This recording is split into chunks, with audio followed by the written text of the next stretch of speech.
एक ये है मिस्टर केजरीवाल, देश की राजनीति बदलने आए थे, लोकतंत्र को ठीक करने आए थे, लोकपाल लगाने आए थे, भ्रष्टाचार खत्म करने आए थे, खुद को दुनिया का सबसे कट्टर ईमानदार व्यक्ति कहते थे, कीचड़ में उतरकर गंदगी को साफ करना चाहते थे, मगर किया क्या?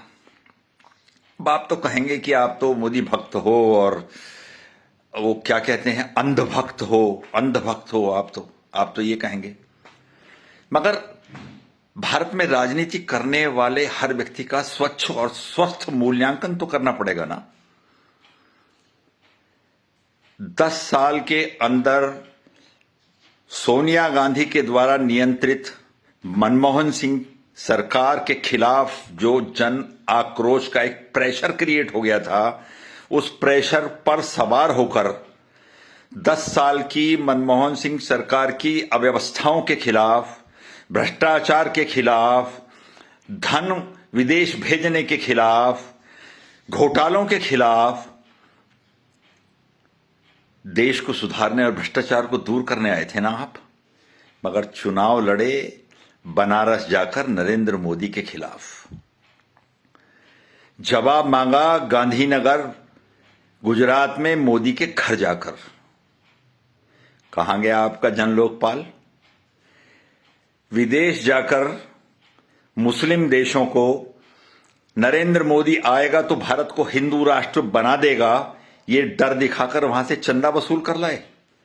जिन लोगों ने, यहां तक कि श्रीमान अन्ना हजारे ने या प्रशांत भूषण ने या आशुतोष ने या कुमार विश्वास ने या किरण बेदी ने आपका सहयोग किया था, आपके आंदोलन को परवान चढ़ाया था, उन सबको धक्का देकर अपमानित करके बाहर निकाल दिया। सड़क पर खड़े होकर फाइल लहराते थे ना कि ये शीला दीक्षित की फाइल मेरे पास है।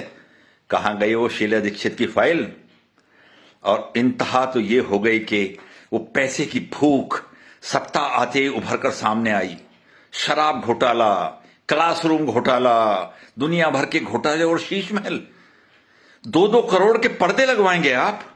दिल्ली के गरीब आदमी के टैक्स के पैसे से पूरे देश में अपनी पार्टी का प्रचार करने के लिए हवाई यात्राएं करेंगे आप। और जब सरकार चली गई तो आदत हो गई थी सत्ता की विलासिता की। अब क्या करें? दिल्ली की सरकार चली गई, अब उड़ने को हवाई जहाज नहीं मिलेंगे, शीश महल भी छीन लिया, तो चलो पंजाब में सरकार है, वहां जाकर कुछ जुगाड़ लगाते हैं। अब चंडीगढ़ में शीश महल बना रहे हैं। मैं नहीं कह रहा। जिस महिला को, जिस नारी शक्ति को उन्होंने अपनी उपस्थिति में अपने घर पर अपमानित करवाया था और पिटवाया था, वे स्वाति मालिवाल बता रही हैं कि 2 एकड़ भूमि में शानदार वन्य भूमि पर शीश महल बन रहा है केजरीवाल का। और अभी परसों पंजाब सरकार के हेलीकॉप्टर में सवार होकर अंबाला गए, वहां से पंजाब सरकार के जेट विमान में बैठकर गुजरात गए चुनाव प्रचार करने के लिए। इससे बेईमान आदमी भारत की राजनीति में कोई उदय हुआ है क्या? समझना तो पड़ेगा चीजों को, तुलना तो करनी पड़ेगी, देखना तो पड़ेगा कि कौन बेहतर है, सत्य की कसौटी पर कसना तो पड़ेगा। सोचिए, अपने दिमाग में किसी की औरे से प्रभावित होकर गुलामी की धुएं को बाहर निकालकर स्वच्छ मन से सोचिए कि who is better for India's politics and future of my generations. नमस्कार।